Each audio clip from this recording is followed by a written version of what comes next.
an exemplary leadership and business coach, helping business owners, CEOs, corporates in boosting revenues and growing profits. Recipient of Philip Kotler Excellence Award, serving corporates globally in restructuring business processes, systems, and right strategies for last 2 decades. Introducing a persuasive negotiator and a critical thinker, ICF certified coach and trainer, transforming business into success, contributing immensely to nation's growth. Founder and CEO at PNP Consultants, Dr. Praveen C. Srivastav.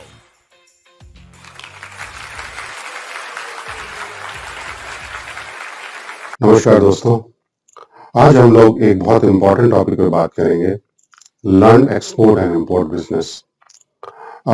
Today's topic is learn export and import business. Now ये एक बहुत important topic आज इसलिए हो रहा है क्योंकि corona और पोस्ट कोरोना के बाद जो इंटरनेशनल मार्केट है वहां पे डिमांड भी चेंज हो रही है और इसके साथ साथ जो इंडिया की एक ग्लोबल इमेज थी वो काफी इंप्रूव हो रही है और इसका फायदा इंडिया को एक्सपोर्ट्स के लिए तो डेफिनेटली ही मिलेगा। तो मैं थोड़ा इसके बारे में और बाद में आपको बताऊंगा। This particular webinar is about how you can set up an export and import company in case you have never exported or imported any of your product or services. So before that, I would request you kindly like and subscribe this particular channel. Now I'll introduce myself. I am Dr. Praveen Srivastav, the Profit Coach, corporate trainer, turnaround specialist, and I work with business owners and companies, those who would like to export abroad or they want to import and sell in India. Also, I have more than 2 decades of corporate experience where I was handling businesses, various businesses from electronic business to aerospace, defense, supply chain. Also, I have handled in my corporate portfolio. So these are my experience will definitely help you to understand more about export and import. So with this, let's start with the background. Now, when we talk about the opportunities in export and import, as far as Indian business owners are concerned, the world is open for a good business due to globalization. तो ये तो है. The second thing is that post corona or during the corona, the digital transformation of businesses has been improved a lot and world is completely digital now.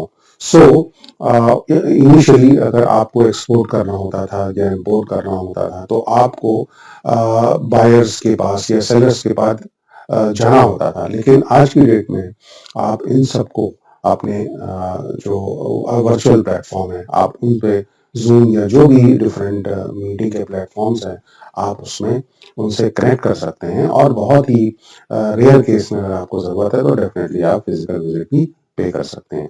दूसरा जो बहुत important aspect ये है कि चाइना का जो रोल अभी pandemic में रहा और इसका कोई प्रूफ नहीं है बट पीपल आर ब्लेमिंग कि ये सारा कुछ चाइना से शुरुआत हुआ। तो जो एक चाइना की इमेज है इंटरनेशनल मार्केट में वो काफी हद तक जो है उस पर काफी एक दबाव आया है और बहुत ही खराब हुई है। और ऑन द कॉन्ट्ररी जो इंडिया की इमेज है, चाहे वो ईज ऑफ डूइंग बिजनेस हो या ओवरऑल क्वालिटी की हो, इंटेलेक्चुअल प्रॉपर्टी राइट्स की हो, वर्कमैनशिप की हो, वो कंटिन्यूसली इम्प्रूव हो रही है और इससे जो इंडिया की अपॉर्चुनिटी है वो बहुत ज्यादा है। और इनफैक्ट अगर आप का कोई प्रोडक्ट या सर्विसेज है तो अगर आप इंडिया में बेचते हैं तो केवल एक कंट्री है, लेकिन अगर आप वर्ल्ड में बात करते हैं तो 202 या 203 कंट्रीज की मार्केट आपके लिए अवेलेबल है। तो ये बहुत ही ह्यूज अपॉर्चुनिटी है आप लोगों के लिए अगर आप इंपोर्ट या एक्सपोर्ट के बिजनेस में जाना चाहते हैं। दूसरा एक डाटा है कि इंडिया की जो इकॉनमी है वो अभी ऑलमोस्ट जो है वो 2 ट्रिलियन इकॉनमी के आसपास है, 2.5 ट्रिलियन यूएस डॉलर। लेकिन जैसा कि आप देख रहे हैं कि हम लोग और जो हमारी गवर्नमेंट है वो 5 ट्रिलियन डॉलर इसको लेके ऊपर जाना चाहती है। अभी करंट इकोनॉमी में जो हमारा शेयर है वो 555 बिलियन यूएस डॉलर है टोटल प्रोडक्ट और सर्विसेज का। और अगर ये 5 ट्रिलियन डॉलर हो जाता है तो यही जो है वो डबल हो जाएगा, तो 1000 बिलियन डॉलर। तो आप समझ सकते हैं कि गवर्नमेंट भी कितना एक्सपोर्ट पे फोकस करेगी ज्यादा, बिकॉज अभी फोकस इसलिए आ रहा है कि हमारा इम्पोर्ट्स बहुत ज्यादा है लेकिन एक्सपोर्ट थोड़ा सा कम है, और इनफैक्ट मैं तो कहूँगा काफी हद तक कम है। तो काफी कंपनियां जो हैं वो, और गवर्नमेंट ऑफ इंडिया भी काफी फोकस कर रही है कि किसी न किसी तरह से कंपनियां एक्सपोर्ट करें। ना अगर हम एक्सपोर्ट की बात करते हैं तो एक्सपोर्ट में बहुत सी कंपनीज दे अफ्रेड कि यार इसमें तो डॉक्यूमेंटेशन बहुत ज्यादा होता है, इसमें तो काफी हैसल्स हैं। यस, इसमें डॉक्यूमेंटेशन भी है, इसमें हैसल्स भी हैं, लेकिन ये हैसल्स 25 साल पहले जब 1991 में हमारी नई रिफॉर्म पॉलिसी आई थी उस वक्त डेफिनेटली बहुत कॉम्प्लिकेटेड थे। But over a period of time government ने टाइम टू टाइम इसको काफी सिंप्लीफाई किया है। और जब से स्टार्टअप इंडिया या डिजिटल इंडिया या बेसिकली जो फोकस है लास्ट की 7-8 ईयर्स में वो एक्सपोर्ट पे और ज्यादा है, एंटरप्रेन्योर पे और ज्यादा है। तो और स्पेशली डिजिटल इंडिया के बाद तो गवर्नमेंट ने बहुत ही ज्यादा ये जितने भी एक्सपोर्ट डॉक्यूमेंटेशन के प्रोसीजर्स हैं वो बिल्कुल सिंप्लीफाई कर दिए हैं। तो इससे भी बहुत फर्क पड़ेगा। नाउ 4 रिक्वायरमेंट है एक्सपोर्ट बिजनेस की। एक होती है फंडिंग, एक होती है कस्टमर एक्विजिशन, और एक होती है कस्टम क्लियरेंस, और चौथी होती है लॉजिस्टिक्स। ये 4 प्रॉब्लम है जिसमें बेसिकली जो कंपनीज हैं वो कहीं ना कहीं सोचती हैं कि वो एक्सपोर्ट के बिजनेस को करें या नहीं करें। तो फंडिंग की बात है, फंडिंग के बारे में हम लोग बात करेंगे। अगर आपका एक्सपोर्ट बिजनेस है तो आपको फंडिंग जो है वो मार्केट से भी कम रेट में आप बैंक से लोन ले सकते हैं। उसका प्रोसीजर है, मैं भी आपको बताऊंगा। दूसरा एक इम्पोर्टेंट एस्पेक्ट है कि आप बाहर कस्टमर को कैसे एक्वायर करें, क्या स्ट्रेटजीज होती हैं, बिकॉज आप अपने कंट्री में तो कस्टमर्स प्रोफाइल को जान भी सकते हैं या इंडस्ट्री को जान सकते हैं, लेकिन फॉरेन में, अब्रॉड में किस तरह कस्टमर को जाकर पकड़ना है, किस तरह उसको अपने फोल्ड में लेकर के आना है, ये एक स्ट्रेटजी होती है। इसके बारे में भी हम लोग अभी बात करेंगे। दूसरा ये है कि जो आप एक्सपोर्ट कर रहे हैं या इंपोर्ट कर रहे हैं तो कस्टम्स के रूल हैं, उसमें किस तरह से कस्टम के रूल एप्लीकेबल होते हैं, कस्टम क्लियरेंस कैसे होती है, नेसेसरी डॉक्यूमेंटेशन क्या होती है, हम लोग उसके बारे में बात करेंगे। और चौथा ये है कि अगर आपको वर्ल्ड में कहीं भी अपने प्रोडक्ट और सर्विसेज को ले जाना है तो आप उसको कैसे ले जाओ, बाई सी ले जाओ, बाई रोड ले जाओ, बाई एयर ले जाओ। तो जो लॉजिस्टिक्स है हम उसके बारे में भी बात करेंगे। तो जैसा कि मैंने बोला था कि फंडिंग एक बहुत इंपॉर्टेंट एस्पेक्ट है, और आपको बैंक लोन, अगर आज की डेट में मार्केट में बैंक लोन, अगर आप नॉर्मल पर्सनल लोन या कंपनी के लिए लोन लेने जाएं तो प्रोबेबली आपको 8 से 10% का इंटरेस्ट रेट मिलेगा। लेकिन यही अगर आप एक्सपोर्ट के लिए लोन लेंगे तो आपको शायद 5 to 6% पे इंटरेस्ट रेट पे आपको ये लोन मिलेगा, जिसको हम लोग कहते हैं पैकिंग क्रेडिट। आपको क्या करना होगा कि अगर आपके पास परचेज ऑर्डर है और आपकी कंपनी रजिस्टर्ड है, आपका अपना बैंक, कंपनी का बैंक अकाउंट है या आपका अपना पर्सनल अकाउंट है, आप अगर वो परचेज ऑर्डर कंफर्म किसी भी बैंक को, जिस बैंक में आपका अकाउंट है, अगर आप दिखाएंगे और एक्सपोर्ट की क्लियरेंस है आपके पास, आईसी कोड, जो भी एक कोड होता है जो आपको इंपोर्ट एक्सपोर्ट कोड लेना होता है डीजीएफटी से, हम उसके बारे में बात करेंगे। अगर वो सारे नेसेसरी रिक्वायरमेंट्स हैं तो बेसिकली आपको एज ए पैकिंग क्रेडिट उसको बोलते हैं, आपको लोन जो है वो 2 से 3% कम मार्केट रेट पे आपको लोन मिल जाएगा। और 2 से 3% का जो कम रेट आपको लगेगा वो अपने आप में ही एक प्रॉफिट होता है। दूसरा, फॉर वुमेन एंटरप्रेन्योर्स, जो हमारी महिलाएं हैं, उनके लिए 100% रिइंबर्समेंट है एयर फेयर और स्टॉल्स का, अगर वो बाहर किसी एग्जीबिशन में लगाती हैं। बाकी हमारी एमएसएमई मिनिस्ट्री है वो भी मार्केट डेवलपमेंट के लिए मैक्सिमम 5 लाख का वो आपको बेनिफिट देती है। अगर आपने कोई एक्सपेंस किया है तो वो बेसिकली आपको वो रिवर्स कर देंगे। अब बात करते हैं myth about export. Sometimes company says I don't have enough money, sometimes says that we are very small, can we export it? Sometimes they say export process is very complicated. Sometimes there is an issue that people feel that we don't know the buyer outside and how my payments would be secure, so payment is at risk. The other myth is about the communication problem. They say कि हमें जी English नहीं आती है, how we can communicate with the foreign buyers. And एक और भी बहुत aspect है कि कंपनियां कहती हैं, जो छोटी कंपनियां होती हैं जो स्टार्ट करना चाहते हैं एक्सपोर्ट इम्पोर्ट बिजनेस को, वो ये कहते हैं कि मैं compete नहीं कर पाऊंगा बड़ी कंपनियों से। तो ये सारे ऑफ कोर्स ये इश्यूज हैं, बट इन सब इश्यूज का बेसिकली जो है बहुत सोल्यूशन है, और ये आज की डेट में ये जितने भी मैं कहूंगा ये मिथ हैं, और आज की डेट में ये स्टैंड ही नहीं करते हैं। और अभी आगे की जो 1 से 1.5 घंटे की जो वेबिनार है, आपको काफी कुछ क्लैरिटी हो जाएगी कि ये जो प्री कंसीव नोशंस थे आपके, ये तो एग्जिस्ट ही नहीं करते हैं, और बहुत ही इजिली आप जो है वो बिजनेस को कर सकते हैं। नाउ एक्सपोर्ट क्यों करना है? जैसा मैंने बोला कि अपॉर्चुनिटी है, मोर देन 200 कंट्रीज में आपकी मार्केट है, अपॉर्चुनिटी है, आप कहीं भी जाके एक्सपोर्ट कर सकते हैं। जो पेमेंट की सिक्योरिटी है उसके लिए गवर्नमेंट ने export credit guarantee corporation of India, ECGC एक ऑर्गेनाइजेशन है। आप एक्सपोर्ट करने से पहले आप जो भी उनका प्रोसेस आप उनको फॉलो करें तो आपकी 75 to 80% आपकी जो पेमेंट है वो बिल्कुल सिक्योर हो जाएगी। समटाइम्स ये 100% भी सिक्योर होती है। दूसरा ये कि एक्सपोर्ट के लिए आपको कोई फैंसी बड़े ऑफिस की जरूरत नहीं है। आपके पास लैपटॉप होना चाहिए, आपके पास इंटरनेट लाइन होनी चाहिए, और अगर मैन्युफैक्चरिंग आप कर रहे हैं या अगर ट्रेडिंग कर रहे हैं तो वो आपका सप्लायर नेटवर्क है। अगर ये है तो आप इजीली एक्सपोर्ट कर सकते हैं। इसके लिए कोई बहुत इंफ्रास्ट्रक्चर में स्पेंड करने की जरूरत नहीं है। और जैसा मैंने आपको बोला कि चाइना's credibility is down, hence there is obviously an opportunity for India. दूसरा एक और बहुत इंपॉर्टेंट एस्पेक्ट ये है कि 32 कंट्रीज स्पेशली वेस्टर्न यूरोप और नॉर्थ अमेरिका के, they are abolishing duty benefit to China. और जब ये ड्यूटी बेनिफिट चाइना को के लिए से अगर उन्होंने वो खत्म कर दिया तो चाइनीज प्रोडक्ट जो है वो ऑब्वियसली एक्सपेंसिव हो जाएगा। उससे क्या होगा कि इंडिया को compete करने में बहुत ज्यादा फायदा मिलेगा। दूसरा, सर्विसेज की अगर मैं बात करता हूं तो जब मैं अब आपसे बात कर रहा हूँ प्रोडक्ट की, तो सर्विसेज भी साथ साथ हैं। आपकी चार्टेड अकाउंटेंट सर्विस, आपकी अकाउंटिंग सर्विसेज, लीगल सर्विसेज, ये सारी भी सर्विसेज आप आज की डेट में इनको आप फॉरेन बायर के साथ कोलैबोरेट करके एक्सपोर्ट भी कर सकते हैं। तो अब बात करते हैं कि what you need to know if you are a beginner. So हम लोग बात करेंगे, अगर आप बिगनर हैं, अगर आप एक्सपोर्ट और इंपोर्ट बिजनेस को शुरू करना चाहते हैं, तो सबसे पहले इंपॉर्टेंट एस्पेक्ट है जो आपको पता होना चाहिए, how to develop a robust export plan for your company. दूसरा, एक्सपोर्ट इंपोर्ट डॉक्यूमेंटेशन आपको पता होना चाहिए। तीसरा, एक्सपोर्ट स्ट्रेटेजी, आपकी कंपनी की स्ट्रेटेजी क्या है, यू नीड टू डेवलप। तीसरा, फोर्थ, एसेस द मार्केट। किसी भी मार्केट में आप एक्सपोर्ट करने जाना चाहते हैं तो आपको मार्केट तो एसेस तो करनी पड़ेगी, उसका डिमांड, उसका फोरकास्ट, वो सारी चीजें आपको एसेस करनी पड़ेगी। जिस प्रोडक्ट या सर्विसेज को आप बेच रहे हैं वो वहां पर लोग यूज करते हैं या नहीं, ये सारे चीजों को आपको देखना है। Fifth is how to set up an export import company in India, उसका क्या प्रोसीजर है हम लोग बात करेंगे।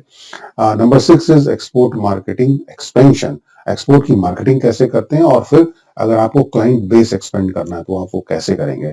सातवां आपके लिए अंडरस्टैंडिंग बहुत जरूरी है, पेमेंट टर्म्स और कमर्शियल, क्योंकि जब हम पेमेंट टर्म्स और कमर्शियल की एक्सपोर्ट और इंपोर्ट में बात करते हैं तो बिल्कुल टर्म्स एंड कंडीशन जो है वो as compare to domestic market बिल्कुल चेंज हो जाता है, तो वो भी आपको प्राइसिंग पता होनी चाहिए। नंबर 8 पॉइंट है, अगर आप एक्सपोर्ट कर रहे हैं तो डेफिनेटली अगर रिस्क हैं तो उन रिस्क को कैसे मिटिगेट करना है। So understanding and mitigation of risk that you need to know. Point number 9 is understanding of global business environment, क्या किस तरह के रिएक्शंस हो रहे हैं, किस तरह के इम्पैक्ट आ रहे हैं, किस तरह की इकोनॉमी मूव कर रही है, क्योंकि जैसे आपको पता है कि ग्लोबलाइजेशन में हर एक कंट्री एक दूसरे पे इंटरडिपेंडेंट है। समथिंग हैपन टू यूएस और इन यूएस और in Europe, it has directly impact on India. Indian economy आपने देखा होगा, stock market immediately differently behave करना शुरू कर देती है। Similarly, something happen in India, it may have impact on the world market as well. So, understanding of the global business environment is very much important for all of us to understand. Then point number 10 is the role of CHA. CHA बोलते हैं custom handling agents, इनका बहुत बड़ा role है, because ये आपको काफी help करेंगे एक्सपोर्ट के डॉक्यूमेंटेशन में भी, और बहुत सी और जो लीगल प्रोसीडिंग है उसमें बेसिकली ये लोग आपको हेल्प करते हैं। तो ये जो सारी चीजें हैं ये डेफिनेटली आपको लर्न करनी होगी। तो अब हम लोग नॉलेज फ्लो की बात करते हैं जो एक्सपोर्ट का होता है। तो पहला नॉलेज फ्लो है कि प्रोडक्ट सिलेक्शन। तो प्रोडक्ट को सेलेक्ट कैसे करते हैं?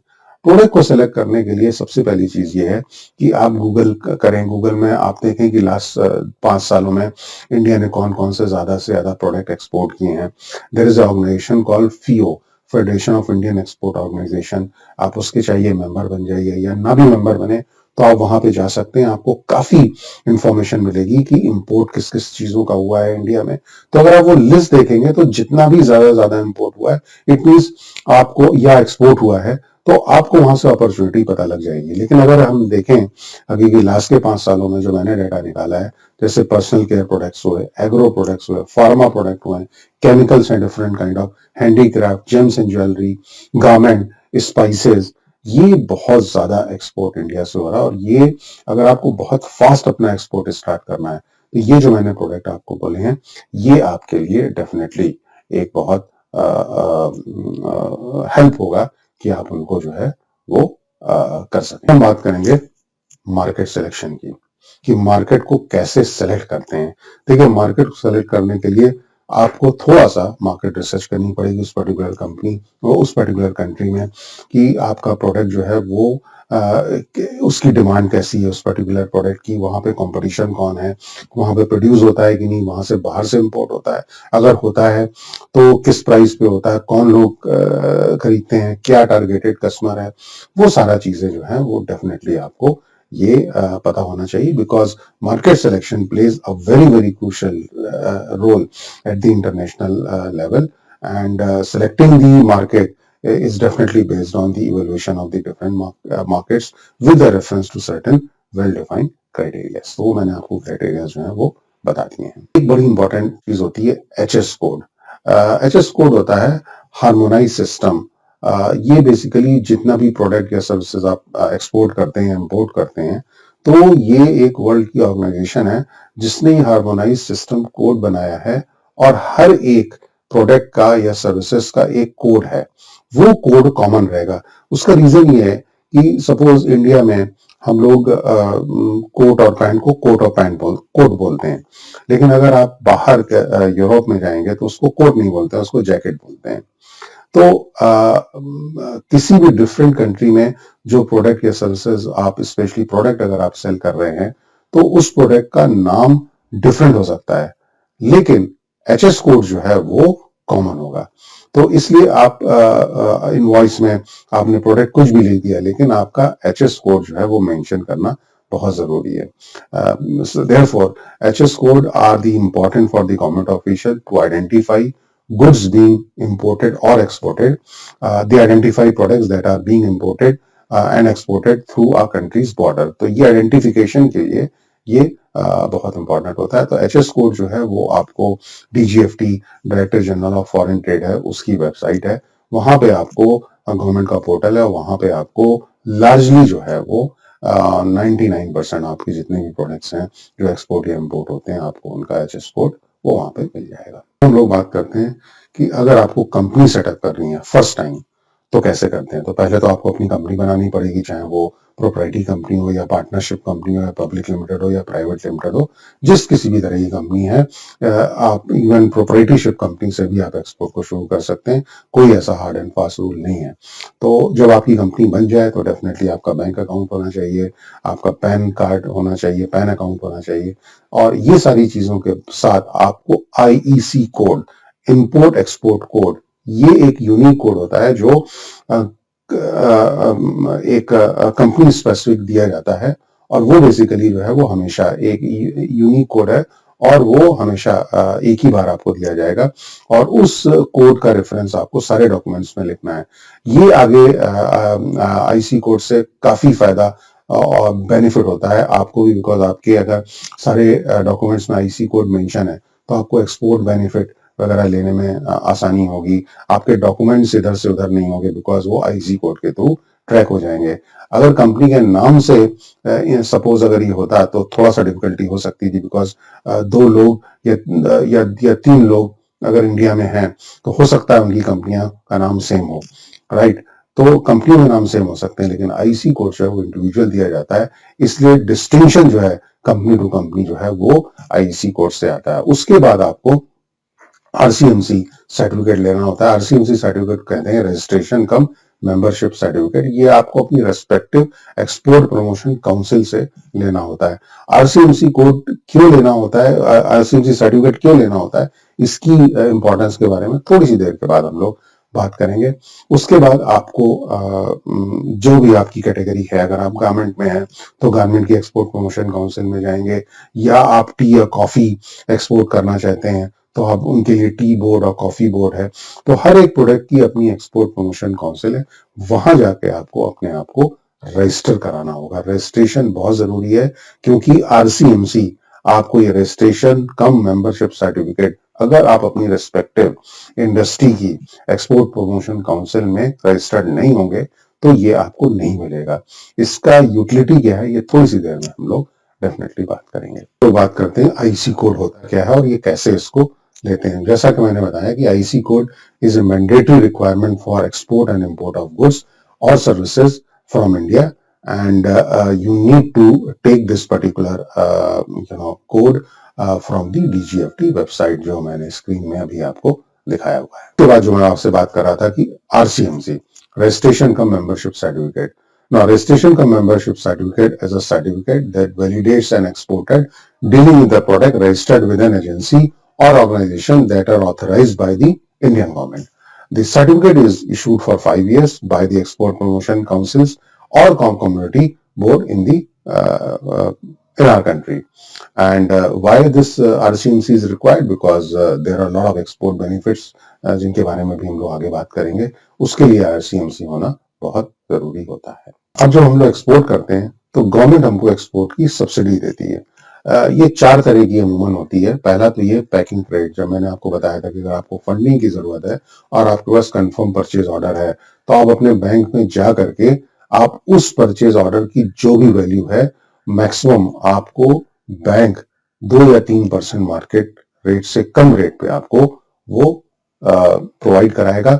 और रीजन उसका ये होता है कि अगर आपको एक्सपोर्ट ऑर्डर को पूरा करना है तो आपको उसके लिए रॉ मटेरियल लेना होगा। रॉ मटेरियल के लिए आपको फंडिंग की जरूरत है, तो इसलिए ये पैकिंग क्रेडिट जो है वो दिया जाता है। तो एक तो ये सब्सिडी या कह लीजिए इंसेंटिव जो है वो बहुत इंपॉर्टेंट है। दूसरा मैंने आपको बताया ईसीजीसी, आप एक्सपोर्ट कर रहे हैं, आप बाहर को जानते नहीं है, आपकी पेमेंट सेफ नहीं है, आप ईसीजीसी में जाकर के अपने आप को रजिस्टर करा के और ये शिपमेंट ईसीजीसी से आप उसको कवर करा लें, तो अगर गॉड फॉरबिड कि कभी अगर आपके पैसे फंसते हैं तो ईसीजीसी आपको पेमेंट दे देगा। दूसरा एक बहुत इंपॉर्टेंट एस्पेक्ट है डीपीबी डीडीबी। ये एक्सपोर्ट्स इंसेंटिव है।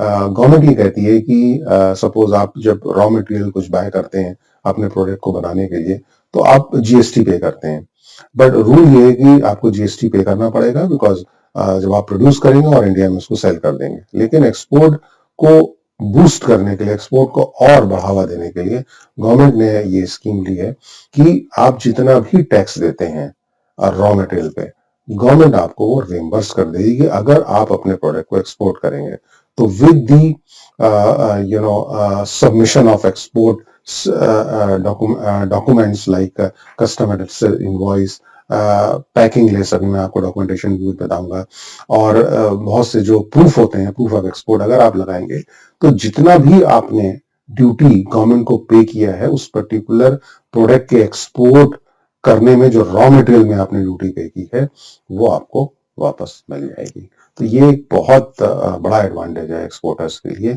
जो कि आपको, क्योंकि अगर आप ऑन एन एवरेज 15 to 16% अगर आप मान लें कि आपने रॉ मटेरियल पे दिया है, और रॉ मटेरियल अगर आपको 40 to 50% of the total price है, तो आप ये देख लीजिए आपका 7 to 8% का आपका स्ट्रेट अवे आपको एडवांटेज मिलेगा।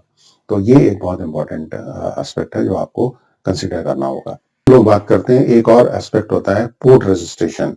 पोर्ट रजिस्ट्रेशन में आपको जिस किसी भी पोर्ट से आप एक्सपोर्ट करना चाहते हैं, चाहे वो मुंबई पोर्ट हो या चेन्नई पोर्ट हो या कांडला पोर्ट हो गुजरात का, तो आपको क्या करना होगा कि आपको एक 14 डिजिट एडी कोड इसको बोलते हैं, ऑथराइज डीलर कोड इसको कहते हैं, ये आपको अपने बैंक से लेना पड़ेगा और आपका बैंक आपको देगा।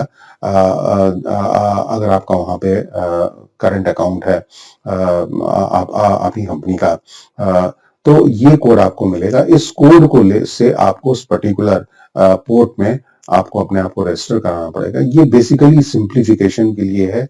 और दूसरा ये है कि जब कभी आप एक्सपोर्ट इंसेंटिव के लिए अप्लाई करेंगे तो वो आईसी कोड और एडी कोड से उसको ट्रैक कर लेंगे आपकी इनवॉइस को, क्योंकि इतने लाखों लोग रोज के रोज एक्सपोर्ट कर रहे हैं। तो इसको इस कोड से जो है आपके डॉक्यूमेंट को ट्रैक करने में बहुत इजी होगा। तो पोर्ट रजिस्ट्रेशन जो है वो बहुत इंपॉर्टेंट एक्टिविटी होती है। अब आते हैं नेक्स्ट एक्टिविटी की तरफ। एक्टिविटी का नाम है एक्सपोर्ट लाइसेंस। अब an export license is a document issued by the appropriate licensing agency after which an exporter is allowed to transport his goods in a foreign market. The license is only issued after a careful review of the facts surrounding the given export transaction. Export license depends on the nature of goods to be transported as well as the destination port. So, being an exporter, it is necessary to determine whether the product or goods to be exported require an export license or not. While making the determination, one must consider following necessary point for the export licensing. What are you exporting? Where are you exporting? Who will receive that item? Will your what will your item will be used? किस लिए उसकी जरूरत हो रही है? तो ये सारी चीजों के आंसर आपको अथॉरिटीज को देने पड़ेंगे। और अगर आप कोई प्रोडक्ट एक्सपोर्ट कर रहे हैं और वो लाइसेंस की लिस्ट में आता है तो बहुत इंपॉर्टेंट है कि आप जो है वो लाइसेंस लेंगे और फिर आप उसको एक्सपोर्ट करेंगे। एक और है कि जब कभी हमारे यहाँ कभी शॉर्टेज हो जाती है किसी चीज की तो गवर्नमेंट रिस्ट्रिक्ट कर देती है। कुछ प्रोडक्ट हैं, कुछ जो गवर्नमेंट की एजेंसीज के थ्रू आते हैं, जैसे state trading corporation of India हो गया, MMTC mines and mineral trading corporation of India हो गया। इस एक्टिविटी को बोलते हैं canalisation. So canalisation is an important feature of export license under which certain goods can be imported only by the designated agencies like STC or MMTC or many other designated agency by the government। तो ये आपको देखना पड़ेगा कि आपका जो product है वो लाइसेंसिंग लिस्ट में आ रहा है या वो केवल आप दीज कैनलाइजेशन एजेंसीज के थ्रू आप उसको एक्सपोर्ट कर सकते हैं या इंपोर्ट कर सकते हैं। तो ये भी आपको एस्पेक्ट जो है वो देखना पड़ेगा। अब हम लोग आते हैं नेक्स्ट स्टेप पे। Step approach for export. Now export करने के तीन तरीके सिंपल आपको बताऊंगा, होते और भी बहुत हैं बट ये तीन तरीके आप जान लीजिए अगर आप स्टार्ट कर रहे हैं। पहला तो ये कि एक्सपोर्ट डायरेक्टली। इसका मतलब क्या हुआ कि आप डायरेक्टली बायर से मिलें, बायर को कनेक्ट करें। और बायर को कनेक्ट करने के लिए भी कई तरीके होते हैं। सबसे सिंपलेस्ट तरीका ये है कि आपका जो भी प्रोडक्ट है और जिस कंट्री में आप एक्सपोर्ट करना चाहते हैं तो थोड़ा जब आप उसकी मार्केट इंफॉर्मेशन और उसके डिमांड वगैरह को एनालिसिस करेंगे और आपको लगता है कि ये मार्केट में आप एक्सपोर्ट कर सकते हैं तो बेस्ट तरीका ये है कि उस पर्टिकुलर कंट्री में जो आपने डिसाइड किया है उस पर्टिकुलर कंट्री में उस पर्टिकुलर इंडस्ट्री जो आपका प्रोडक्ट है उसकी किसी न किसी एग्जीबिशन में आप जाएं। चाहे तो आप वहां पे स्टॉल लगाएं या सिंपल आप जाएं 2-3 दिन 4 दिन 1 हफ्ते जब तक वो एग्जीबिशन है आप वहां जाएं, लोगों से मिलें और कंपनीज से मिलें, वहां पे नेटवर्किंग करें। जब आप ये करेंगे तो आपको बायर्स मिल जाएंगे और फिर आप ये डिसीजन ले सकते हैं कि मैं डायरेक्टली चाहे वो क्वार्टरली जाऊं या 6 मंथली जाऊं या ईयर में जाऊं, मैं वहां जाकर के और ऑर्डर कलेक्ट करूंगा। एक तो ये तरीका हुआ। दूसरा तरीका ये है कि आप वहां पे इंटरमीडियरीज को बना लें। इंटरमीडियरीज में स्पेसिफिकली क्या होता है, एजेंट्स। एजेंट्स लोग होते हैं उस कंट्री के लोकल लोग होते हैं जिनको मार्केट प्रोडक्ट वो सारा पता होता है। तो आप अपना एजेंट भी वहां पे बना सकते हैं। उसके लिए एक कॉन्ट्रैक्ट होता है और आपने उस एजेंट को कॉन्ट्रैक्ट बताया और वो एजेंट आपका सारा काम करेगा, आपका एक्सपोर्ट प्रमोशन करेगा। और जब एक्सपोर्ट हो गया फिजिकली तो जो भी आपका एग्रीमेंट है certain percentage of that particular revenue you will have to share with the agent।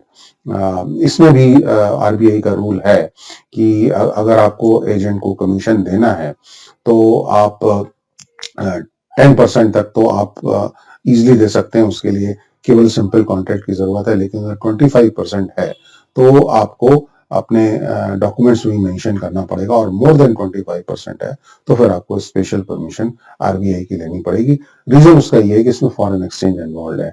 आप अगर किसी को अपने फॉरेन कंट्री अपने अपने कंट्री से आप किसी अब्रॉड में जो आपका एजेंट है अगर आप उसको कमीशन दोगे तो आपकी कंट्री का फॉरेन एक्सचेंज एक तरह से जाएगा। तो गवर्नमेंट वो कंट्रोल करना चाहती है कि कहीं ऐसा तो नहीं है आप अपने प्रॉफिट को वहां ले जाकर के और यहाँ टैक्स बचा रहे हो। तो इन सारी चीजों को मद्देनजर रखते हुए ये रूल्स हैं।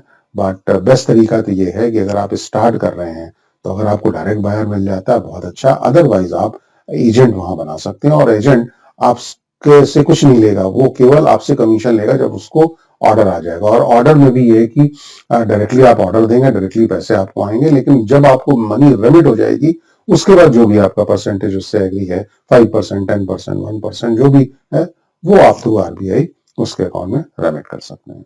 Otherwise you can export directly.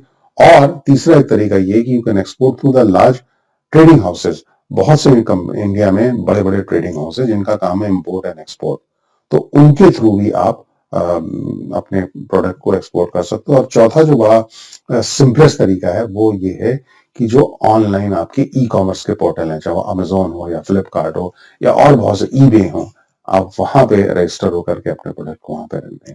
तो जब हम बात करते हैं ई कॉमर्स प्लेटफॉर्म की तो उसमें तो अनलिमिटेड बेसिकली रीच होती है, कोई भी उनको एक्सेस कर सकता है वर्ल्ड में। तो सडनली आप देखेंगे एक्सपोनेंशियली जो है वो आपकी मार्केट एक्सेस है वो बढ़ जाएगी।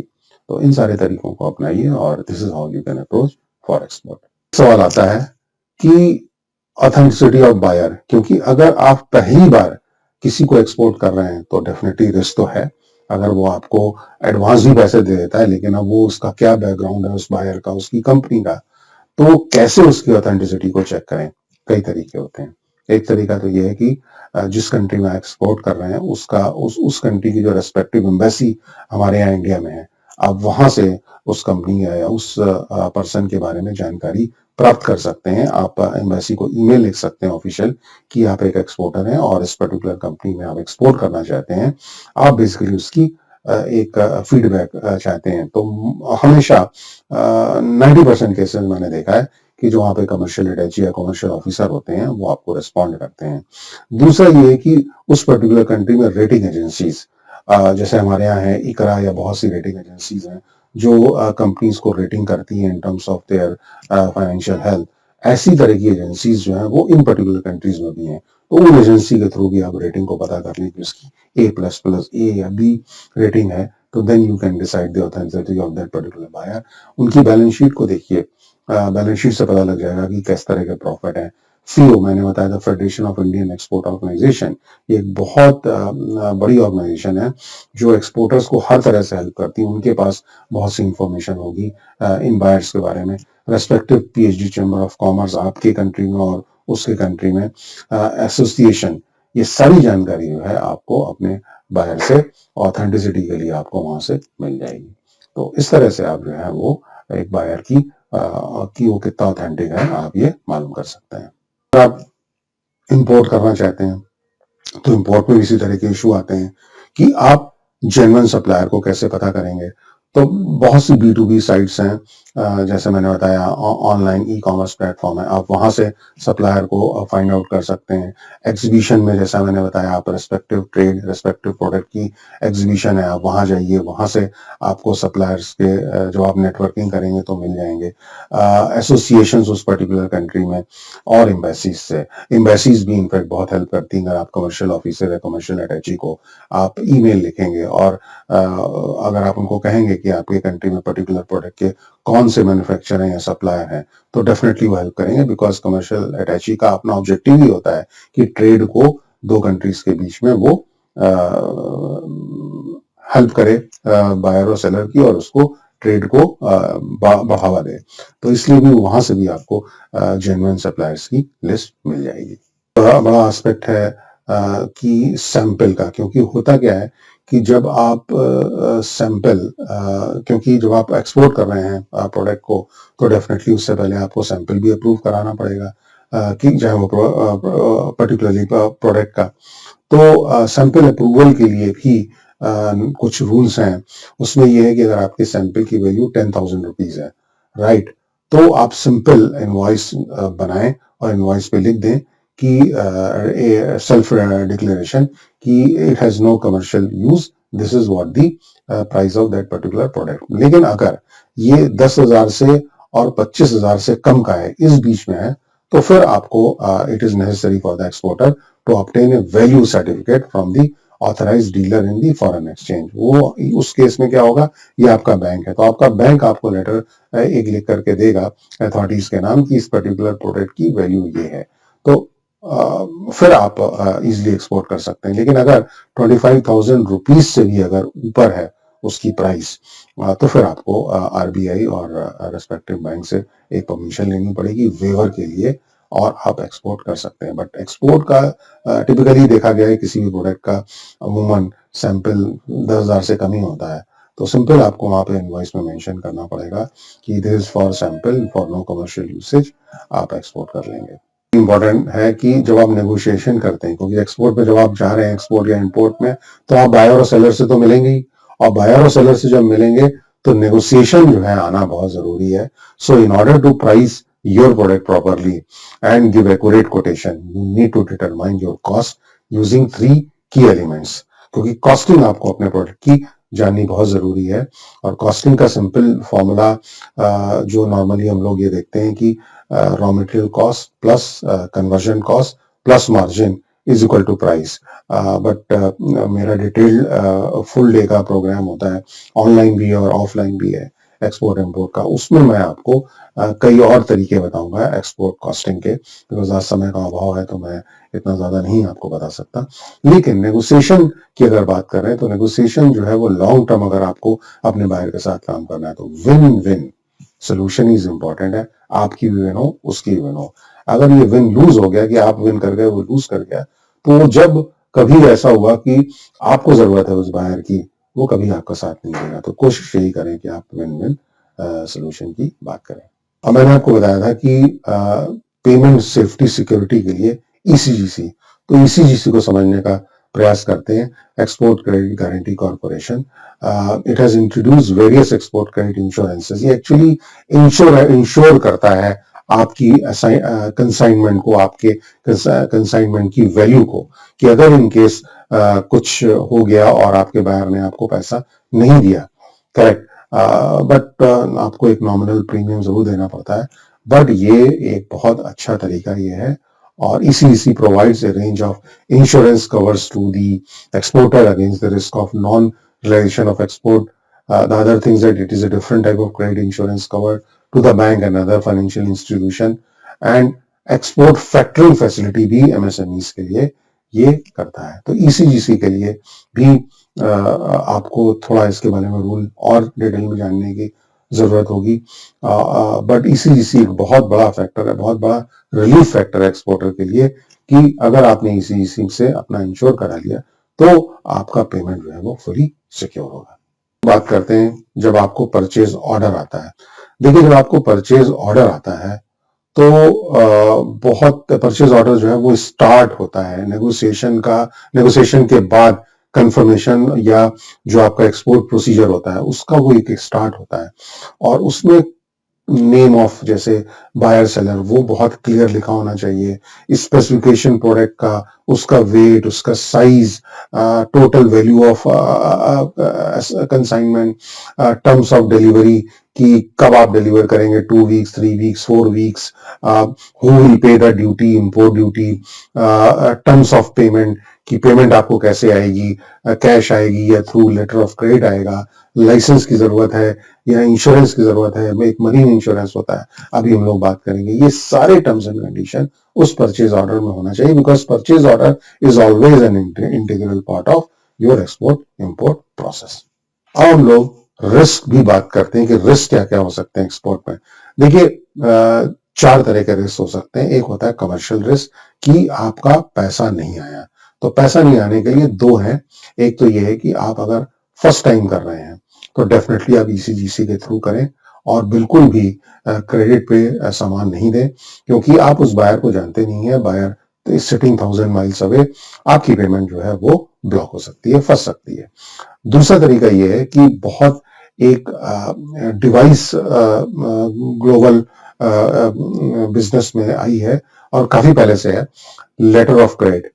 आप उसको बोले कि आप बिजनेस करेंगे through letter of credit. Letter of credit simple चीज होती है, it's a bank guarantee between buyer's bank to the seller's bank that on fulfilling the condition and on the delivery or dispatch of goods you will be paid.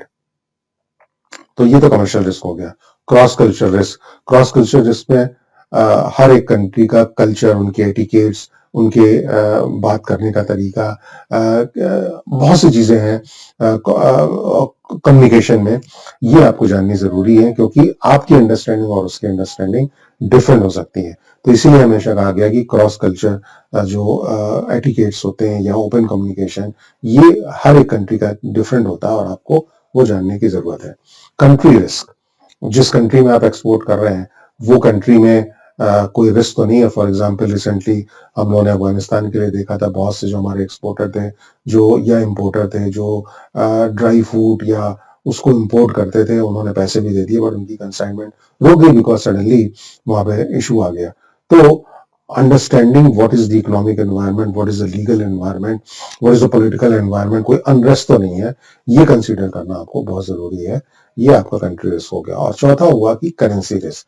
तो ये currency risk में क्या होता है, अगर आपने देखा होगा कि हर रोज डॉलर रुपए की पैरिटी की वैल्यू कम होती जाती है, ज्यादा होती जाती है। तो सपोज आपने आज की डेट में एक्सपोर्ट किया $10 पे कोई पर्टिकुलर प्रोडक्ट और आज का प्राइस था 75 रुपीज, बट कल वो प्राइस हो गया 75.2 एज कंपेयर टू रुपी, तो क्या होगा, आपको फायदा हो जाएगा क्योंकि वो तो प्राइस बढ़ गया। लेकिन अगर ये कम भी हो सकता है, तो ये फ्लक्चुएट करता है एक्सपोर्ट जो रुपी और डॉलर की पैरिटी है, ये कीप ऑन फ्लक्चुएटिंग इट। इसको अवॉइड करने के लिए बहुत सी कंपनीज है वो बैंक में जाती हैं और बैंक में जाकर के अपनी पर्टिकुलर कंसाइनमेंट को हेज करा लेती हैं। Hedging is a kind of system or procedure when you are going to the bank and telling them that this is the particular consignment will be fixed at that particular rate। तो अगर आगे 2 महीने 3 महीने के बाद अगर ऊपर नीचे भी होता है डॉलर और रुपये की पैरिटी, आपको उसी रेट पे मिलेगा जिस रेट पे आपने आज बैंक को हेज किया है। थोड़ा बैंक उसके लिए नॉमिनल चार्जेस लेता है, बट ये एक बहुत अच्छी फैसिलिटी है जो करेंसी रिस्क के लिए बहुत इंपॉर्टेंट होती है। तो ये भी आपका जानना बहुत जरूरी है। लॉजिस्टिक्स पार्ट, ये एक एक्सट्रीमली इंपॉर्टेंट एस्पेक्ट है because logistics for export represent the entire supply channel which includes streamlining of order handling, transportation, inventory management, storage, packaging, clearing of export goods. तो 4 तरह से आप एक्सपोर्ट कर सकते हैं, air cargo, by sea container, by air, by road. अब जो bye सी है वो सबसे ज्यादा एक अमूमन 80% रेट जो है बाय सी होता है क्योंकि वो चीप होता है because the freight cost is very very cheaper. हालांकि ड्रॉबैक ये है कि थोड़ा सा टाइम वो लेता है, 30 से 35 दिन 40 दिन लगते हैं अगर आप यूरोप में या यूएस में कहीं उस प्रोडक्ट को भेज रहे हैं। लेकिन अगर बहुत ज्यादा इमीडिएट जरूरत है, फास्ट करना है 10 घंटे या 15 घंटे के अंदर, तो फिर आप एयर कार्गो यूज करिए। अदरवाइज बाय रोड आप उन्हीं कंट्रीज को भेज सकते हैं जहां जिन कंट्रीज की बॉर्डर आपसे मिलते हैं, सपोज बांग्लादेश, पाकिस्तान या नेपाल, आप उनको या भूटान आप बाय रोड भेज सकते हैं। अदरवाइज बाय ट्रेन भी है, सपोज पाकिस्तान को काफी ट्रेड जो है थ्रू अटारी बॉर्डर वो ट्रेन से जाता है। तो ये सारे जो लॉजिस्टिक्स के हैं इनको डिटेल में डेफिनेटली आपको जानने की जरूरत है। बट अगेन क्योंकि इंट्रोडक्टरी वेबिनार है तो आई थिंक फिलहाल मैंने आपको एक जस्ट फील दे दिया कि हाउ यू कैन एक्सपोर्ट और import product via this particular mode of transportation. बताया था कि एक और पर्टिकुलर पर्सन आइडेंटिटी इस पूरे एक्सपोर्ट और इंपोर्ट बिजनेस में बहुत इंपॉर्टेंट होती है, वो होती है CHA, custom house agent. Now, in India, custom house agent is licensed to act as an agent for transaction of any business relating to the entry or departure of, conveyance or the import or export of goods at a customs station, Now, CHA maintain detailed itemized and up to date account.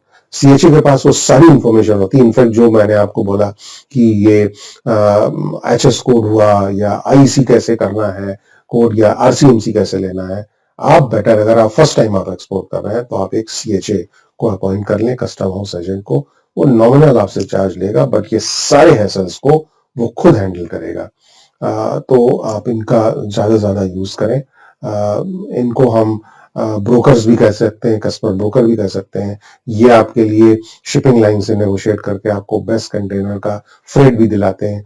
तो आपके product को अगर आप import कर रहे हैं तो custom में क्लियरेंस कैसे कराना है, उसके लिए क्या डॉक्यूमेंटेशन होता है. So they all are well versed in the documentation part, legal part, the statutory requirement part.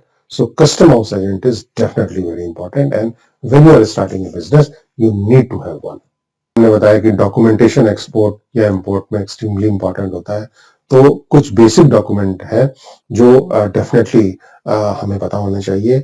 एक होता है कमर्शियल इनवॉइस, दूसरा होता है सर्टिफिकेट ऑफ ओरिजिन, तीसरा होता है इंस्पेक्शन सर्टिफिकेट. अगर आप प्रोडक्ट कोई भेज रहे हैं तो उसकी क्वालिटी. तो ये भी हो सकता है कि आपने उस प्रोडक्ट को भेज दिया बिना इंस्पेक्शन सर्टिफिकेट के और बायर ने उस प्रोडक्ट को लिया and buyer has some malign intention not to pay you. They can always say कि quality is not up to the discussion or up to the agreement. So it is better that you get your sample approved and then before you send the consignment, get the inspection certificate from various international agencies. हमारे India में अपनी Indian agencies भी हैं, एक international agency होती है SGS. तो इन सब की हेल्प से अगर आप इंस्पेक्शन सर्टिफिकेट लेके कंसाइनमेंट के साथ भेजेंगे तो उससे प्रूफ हो जाएगा क्योंकि वो न्यूट्रल अथॉरिटी है और वो आपके प्रोडक्ट को बोल रही है it is as per the specification agreed between the buyer and seller. तो ये काफी हद तक आपकी प्रॉब्लम को रिजॉल्व कर देगा. पैकिंग लिस्ट होती है जिसमें आपके प्रोडक्ट का वेट, नेट वेट, डायमेंशन, उनका साइज, बॉक्सेस का वो लिखा होता है. दूसरा जो है वो इम्पॉर्टेंट है कि अगर आप बाई सी भेज रहे हैं तो बिल ऑफ लेडिंग, ये एक तरह से रिसिट होती है, गुड्स रिसिट, उसको बिल ऑफ लेडिंग बोलते हैं. दूसरा फिर बिल ऑफ एक्सचेंज जो आपका कस्टम एजेंट आपके लिए बनाएगा. और छोटे छोटे और जो एक दो डॉक्यूमेंट्स होते हैं लाइक से for example shipment advice, airway bill अगर आप बाय एयर भेज रहे हैं. लेकिन लार्जली जो है वो custom invoice, certificate of origin, inspection certificate, packing list, bill of lading, marine insurance, ये कुछ ऐसे डॉक्यूमेंट है जो बेसिक डॉक्यूमेंटेशन है. और इनका फॉर्मेट, इन डॉक्यूमेंटेशन में क्या क्या लिखा होता है, ये सारी चीजें एज ए बायर आपको आनी चाहिए, आपको पता होनी चाहिए. डिस्पाइट आप एक CHO को अपॉइंट करें, लेकिन फिर भी ये सारी चीजें ऑथेंटिक है या नहीं है, कैसे इनकी ऑथेंटिसिटी हम करते हैं, ये डेफिनेटली आपको ये आना चाहिए. तो बात करते हैं मरीन इंश्योरेंस. मरीन इंश्योरेंस देखिए आपने देखा होगा जब कभी ट्रांसपोर्टेशन ऑफ गुड्स आप करते हैं तो कुछ भी हो सकता है. एक्सीडेंट हो सकता है ट्रक का या शिप का हो सकता है, तूफान आ सकता है सी में, हाई टाइड्स होती हैं, एनीथिंग कैन हैपन.